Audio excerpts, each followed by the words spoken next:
कल मुंबई मंत्रालय में खासकर 27 तारीख के दिन बुनकरों को लेकर मंत्रालय में एक मीटिंग रखी गई थी, जिसमें मालेगांव शहर के तंजीमों के कुछ 4 जिम्मेदार मौजूद रहे। उसमें से यूसुफ इलियास साहब मौजूद रहे, मालेगांव शहर के एमएलए मुफ्ती मोहम्मद इस्माइल कासमी साहब मौजूद रहे। हमने उनसे जानने की कोशिश की कि उन्होंने मालेगांव शहर के खासकर बुनकरों को लेकर किन मुद्दों पर चर्चा की, क्या बातचीत की। तफसीली जानकारी हमने यूसुफ इलियास साहब से इस मुद्दे पर ली। और एक बात मैं आपको बताता चलूँ कि जो मुंबई मंत्रालय में होने वाली मीटिंग थी, तो मालेगांव शहर के 12 तंजीमों में से एक भी तंजीम के एक भी ज़िम्मेदार का नाम इस मीटिंग में नहीं था। लेकिन एक प्रेस कॉन्फ्रेंस करने के बाद, सरकार के ख़िलाफ़ सख्त अंदाज में बोलने के बाद मालेगांव शहर के कुछ तंजीमों का नाम उस मीटिंग में शामिल किया गया। आप लोगों को हमने 3 दिन पहले इंटरव्यू दिया था, ये कि व्हाट्सएप के ज़रिए हमारे को मीटिंग का मालूम कर चला था, और मालेगांव शहर से किसी भी संगठन का नाम नहीं था, और इचलकरंजी से 10 तंजीमों का नाम था। तो आपके बाइट के जाने के बाद हमको परसों के दिन शाम में 6 बजे हमें मालूम पड़ता है कि यार एजेंडे पे हमारा नाम आ गया है, हमारी तंजीमों का नाम आ गया है। तो हम जाने की तैयारी किए और एक मीटिंग तय की मुफ्ती मोहम्मद इस्माइल कासमी साहब से और बुनकर तंजीमों की तरफ से, और ये तय हुआ कि यार अपनी बात चल के रखना चाहिए कि सादे पावर लूम के लिए क्या। तो हम सुबह 7 बजे मालेगांव शहर से निकले, दोपहर 1 बजे हम मुंबई पहुँचे, और उसके बाद हमने कुछ पेपर वर्क और ले गए थे जो मंत्री दादा भुसे की ऑफ़िस में इन्वर्ट कराए और मंत्रालय में बहुत सारी जगह इन्वर्ट कराए। वो हम गए तो 2-3 काम किए, शहर के लिए ही वो काम था। हमारी मीटिंग तकरीबन 5:30 बजे तीसरा माला 103 में जो चंद्रकांत दादा पाटिल का ऑफ़िस है, मीटिंग ऑफिस, उसके अंदर मीटिंग हुई। और इचलकरंजी, सोलापुर और मालेगांव, भिवंडी, सब जगह से जो जितने भी एमएलएस थे वहाँ हाजिर थे। मुफ्ती मोहम्मद इस्माइल कासमी साहब हमारे साथ थे, और मीटिंग शुरू हुई। रईस शेख साहब ने मीटिंग चालू की कि एजेंडे पे जो बात है वो बात होना चाहिए। वो बात शुरू किए, उसमें बिजली की बात की गई, जो 2 साल के लिए रखा गया है उसको, यानी 2 साल बाद सब्सिडी ख़त्म कर देंगे, ये बात करी गई। और जो मसाइल थे, तो उन्होंने कहा कि बिजली का मामला जो है वो 27 HP के ऊपर जितना भी वो पैसा 75% ज़्यादा यूनिट लिया जा रहा है, उसके वास्ते भी बात हुई। तो बोले ये आर्थिक मामला है, इसके लिए हम बाद में मीटिंग लगाएंगे। तो हमने कहा कि सब्सिडी 2 साल बाद क्यों ख़त्म की जा रही है।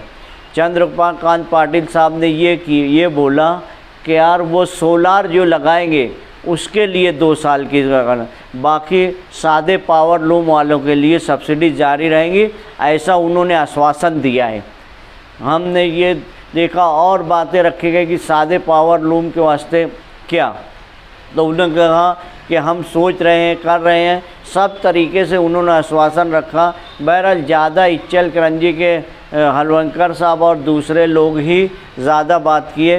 भिवंडी से रशीद ताहिर मोमिन साहब ने बात किया कि यार वहाँ टोरेंट कंपनी जो है वो बहुत ज़्यादा जुल्म कर रही है, जो उनका ओवरलोड पेनल्टी है और जो थक बाकी है उसके ऊपर इंटरेस्ट लगाती है। उन्होंने अपना ब्याज माफ़ कराने की बात कही है और हम भर देंगे, ऐसी बात करते हैं। ये उनके मसाइल थे। तो उन्होंने कहा कि भाई हम भिवंडी और मालेगांव की मीटिंग लगा देंगे, ये यहाँ MPCL और वो वहाँ के टोरेंट कंपनी के ख़िलाफ़ क्या बातें हैं वो उनकी मीटिंग लगाने के बोले हैं। और बहुत सारी मसाइल अपग्रेडेशन करना चाहिए। और हर वक्त तो हम जाते हैं, हमको समझता है सरकार, मिनिस्टर बोलता है, मगर पेपर पे आने के लिए क्या आएगा वो हम जब हमारे पेपर पे आ जाएगा कि भाई हमारी ये बात मानी गई है तो वो माना जाएगा। ये यानी पावर लूम की अलग मीटिंग बुलाए थे और स्पिलिंग मिल वालों की अलग मीटिंग बुलाए थे। मौजूदा एमएलए मुफ्ती मोहम्मद इस्माइल कासमी साहब भी इस मीटिंग में रहे, तो उन्होंने क्या नुमाइंदगी की, क्या बातचीत की? बात ऐसी थी कि शुरू में बातचीत शुरू हुई तो सब बातें हमारी आ गई, जो हम बोलना चाहते थे वो दूसरे लोग बोल दिए। इसके लिए जो है वहाँ पर बोलना वो नहीं पड़ा, मगर मेमोरेंडम देते वक्त तो बातचीत हुई। मुफ्ती साहब ने कहा कि यार हमारे शहर का तुम खुसूसी तौर से ध्यान दें, तो वो बोले कि यार आप आइए हमारे पास, हम बैठ के कोई ना कोई हल निकालेंगे, ऐसा उन्होंने कहा। कलकत्ता प्राइवेट बिजली को लेकर भी कुछ बात रखी आपने, मतलब उनको बोला है कि इस पर कुछ होना चाहिए मीटिंग, तफसीली बात? पावर कंपनी जो लेती है वो बिजनेस करती है, वो हमारे ऊपर जुल्म करती है, इसके कोई हल निकाला जाए, ऐसा मिनिस्टर साहब को बोला गया है। जिस तरह से मिनिस्टर साहब से आपकी बातचीत हुई तो आपको लग रहा था कि उनकी बातों से क्या कुछ सुधार आएगा, कुछ चेंजेस आएंगे? आना तो चाहिए, क्योंकि इलेक्ट्रिक मीडिया है, पूरे देश में मिनटों में खबर पहुंच जाती है। अगर वो मिनिस्टर अगर झूठ बोलेगा तो लोग उनसे पूछेंगे, इसलिए हमको आश्वासन दिया गया है।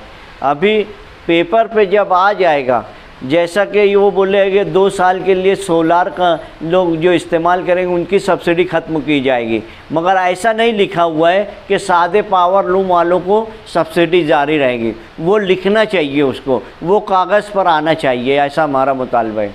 आपके साथ कौन कौन था? मालेगांव शहर से शब्बीर डेग वाले, मुजीब वकील और निहाल दाने वाले, और हमारे बिरादरान वतन के जो है केडी महाजन और सरावन भाई और अरविंद भाई, ये 3 लोग दयाने से थे, और ये हम 5 लोग थे। और हमारे साथ मुफ्ती मोहम्मद इस्माइल कासमी साहब, अब्दुल्ला हाफिज़ अब्दुल्ला और सिकंदर, ये इतने लोग हम पूरे लोग गए थे। मुफ्ती इस्माइल साहब ने हमको बिना पास का अंदर लेके गए थे।